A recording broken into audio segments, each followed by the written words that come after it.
नाशिक महानगरपालिका 2026 पंचवार्षिक निवडणुकीचा प्रचार हा शेवटच्या टप्प्यात आला असून मुख्यमंत्री देवेंद्र फडणवीस यांची भारतीय जनता पार्टीच्या प्रचारार्थ नाशिकमध्ये संकल्प सभा होऊन लाडक्या बहिणीला आता लखपती दीदी बनवणार असून या सभेमुळे भारतीय जनता पार्टीच्या उमेदवारांसह शहरातील सर्व प्रभागांमध्ये महिलांमध्ये उत्साहाचे वातावरण झाले असून नाशिक शहराचे प्रवेशद्वार प्रभाग 1 मध्ये भारतीय जनता पक्षाचे अधिकृत उमेदवार अरुण पवार, रुपाली ननावरे, रंजना भानसी, दीपाली गीते हे निवडून येऊन प्रभाग 1 मध्ये विकास करतील अशी प्रतिक्रिया महिलांच्या वतीने देण्यात आली।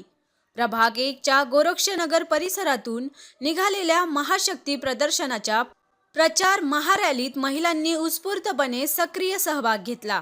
माननीय आपले लाडके पंतप्रधान आपले देवाभाऊ काल नाशिकमध्ये होते। मुख्यमंत्री तसेच बरेच आपले मंचावर उपस्थित असलेल्या सर्वांनी आपल्या मुंडेताईंनी पण भाषण केलं आहे। आपले कुंभमेळा मंत्री माननीय गिरीश भाऊजी महाजन यांनी पण भाषणात अनेक मुद्दे मांडलेले आहेत। त्या मुद्द्यांपैकी आमच्या स्त्रियांना अतिशय महत्त्वाचा असा आवडणारा एक मुद्दा होता। त्यात आपली लाडकी बहीण केवळ लाडकी बहीण राहिलेली नाही, ती आता लखपती दीदी होणार आहे। हा महत्त्वाचा मुद्दा त्यांनी जेव्हा मांडला, आमच्या सर्व महिलांनी त्यांचं असं सहर्ष स्वागत तर केलंच होतं, पण त्यांना खरंच आनंद झाला त्या विषयाचा। याच विषयासमोर विषय मांडताना आपल्या सभेमध्ये काल 2 विषय त्यांनी प्रामुख्याने मांडले की आपण रामाची जी जन्मभूमी आहे, नाशिक हे पवित्र स्थान आहे, तीर्थक्षेत्र इथे आहे, लागूनच आपलं त्र्यंबकेश्वर आहे। इथे येऊन जर आपण रामाची आठवण निश्चित एवढी ग्वाही देते।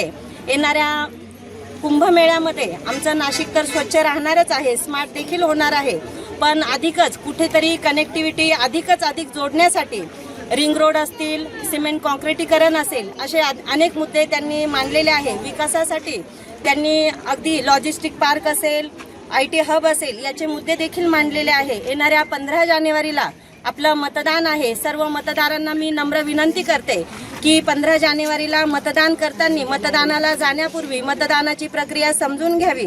युवा वर्गांनी जास्तीत जास्त प्रौढ असेल किंवा कोणाला मतदान करण्याची प्रक्रिया समजत नसेल तर त्यांना प्रामुख्याने समजून सांगा। मतदार राजा हा जागा झाला पाहिजे आणि येणाऱ्या 15 जानेवारीला कमळ या निशाणी समोरील बटन दाबून आपण सर्वांनी 4ही उमेदवारांना भरघोस मतांनी विजयी करावं। धन्यवाद। जय हिंद, जय महाराष्ट्र। काल आपले लाडकीचे मुख्यमंत्र्यांनी सांगितलेले आहे की लाडकी बहीण योजना तर आपण करतच आहोत, पण लखपती दीदी योजना आपण आता करणार आहे। तर मतदारांना मी एवढंच आवाहन करेन की सध्या अशा व्यक्तीच्या हातात द्या की आपल्या प्रभागात तर आपण विकास करणार आहोत, पण त्याच्याबरोबर स्मार्टही करणार आहोत। आणि येणाऱ्या कुंभमेळ्यासाठी जो निधी भेटणार आहे तर भाजपाचाच महापौर आपला झाला पाहिजे आणि त्या निधीतून आपल्या प्रभागाचा आपण कसा जास्तीत जास्त विकास करू याची आम्ही नक्की दक्षता घेणार आहोत। मतदारांना 2 दिवस राहिलेले, मतदारांनी विकास हा आमचा झालेला आहे, विकास झालेला आहे आणि त्यावर मतदारांनी आजपर्यंत आमच्यावर विश्वास ठेवलेला आहे। त्या विश्वासाला कुठेही तडा न जाता सगळ्या लाडक्या बहिणींना काल माननीय मुख्यमंत्री देवेंद्र फडणवीस यांनी सांगितलं आता लाडकी बहीण नसून ती लखपती दीदी बनवणार आहे। हे महत्त्वाचं आहे।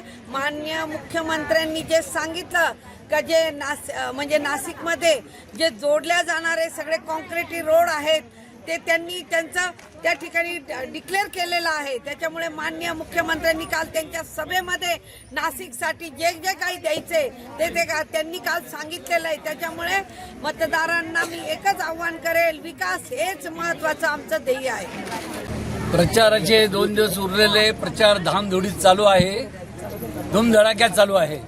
मी तर मतदारांना एकच आवाहन करतो की परवा येणाऱ्या 15 तारखेला आपण सकाळी 11च्या आत मतदान करून प्रचंड मताने आपल्या उमेदवारांना निवडून द्या, ही नम्र विनंती आणि या विकासाला हातभार लावा एवढीच मी विनंती करतो।